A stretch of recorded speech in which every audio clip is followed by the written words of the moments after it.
अहोई अष्टमी का पर्व हर साल कार्तिक मास में कृष्ण पक्ष की अष्टमी तिथि को मनाया जाता है।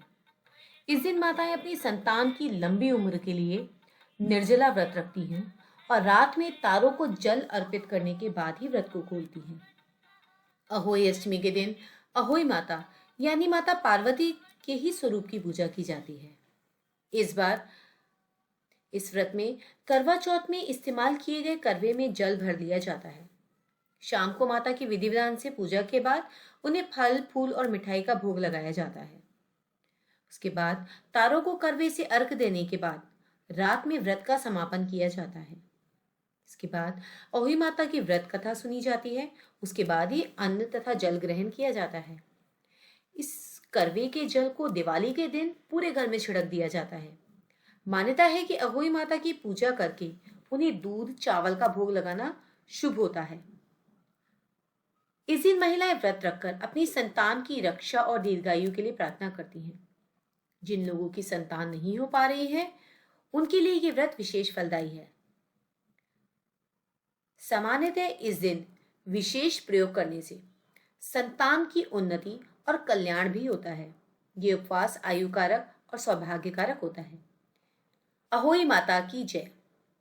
एक साहूकार के 7 बेटे और एक बेटी थी। साहूकार ने अपने 7 बेटों और बेटी की शादी कर दी थी। अब सबके उसके घर में 7 बेटों के साथ 7 बहुएं भी थी। साहूकार की बेटी दिवाली पर अपने ससुराल से मायके आई हुई थी। दिवाली पर घर को लीपना था, इसलिए सारी बहुएं जंगल में मिट्टी लेने चली गई।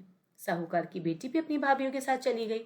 साहूकार की बेटी जहां मिट्टी काट रही थी उस स्थान पर स्याहू यानी साही अपने बेटों के साथ रहती थी। मिट्टी काटते हुए गलती से साहूकार की बेटी की खुरपी की चोट से स्याहू का एक बच्चा मर गया। इस पर क्रोधित होकर स्याहू ने कहा कि मैं तुम्हारी कोख बांधूंगी। स्याहू के वचन सुनकर साहूकार की बेटी अपनी 7 भाभियों से विनती करने लगी। उसकी छोटी भाभी ने नंद के बदले अपनी कोख बंधवाने को तैयार हो गई। उसके बाद छोटी भाभी के जो भी बच्चा होता वे 7 दिन बाद मर जाता। 7 पुत्रों की इस प्रकार मृत्यु होने के बाद उसने पंडित से इसका उपाय पूछा। तो पंडित ने सुरही गाय की सेवा करने की सलाह दी। सुरही सेवा से प्रसन्न होती है और छोटी बहू से पूछती है कि तू किससे मेरी इतनी सेवा करती है और वह उससे क्या चाहती है। जो कुछ भी इच्छा हो वह मांग लो। साहूकार की बहू ने कहा कि स्याहू माता ने मेरी कोख बांध दी है जिससे मेरे बच्चे नहीं बचते। अगर आप मेरी कोख खुलवा दें तो मैं आपको उपकार मानूंगी। गाय माता ने उसकी बात मान ली और उसे 7 समुंदर पार स्याहू माता के पास ले चली। रास्ते में थक जाने पर दोनों आराम करने लगती हैं।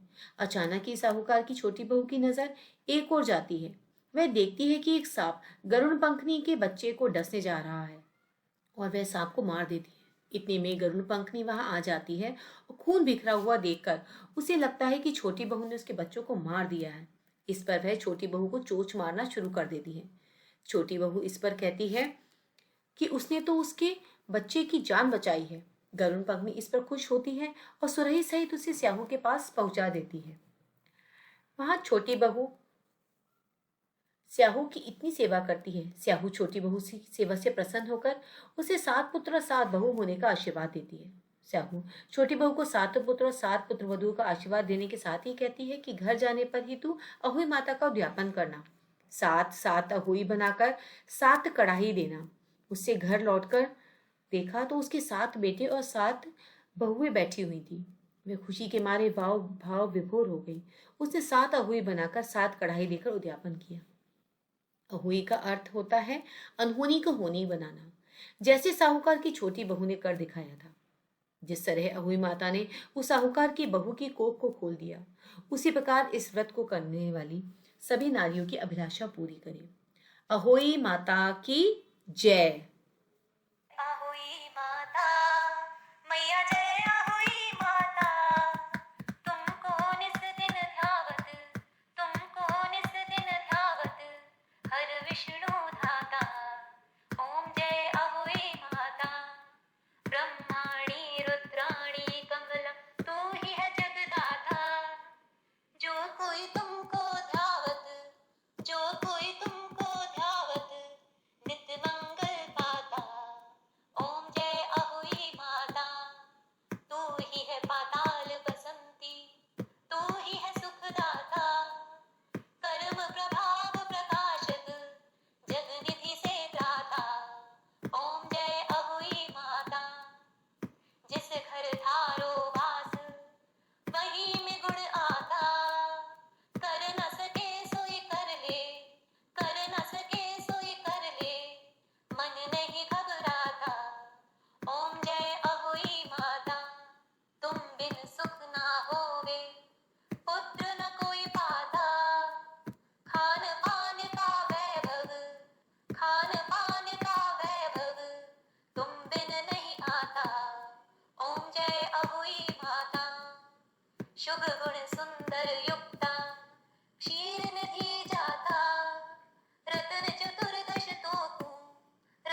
धन्यवाद।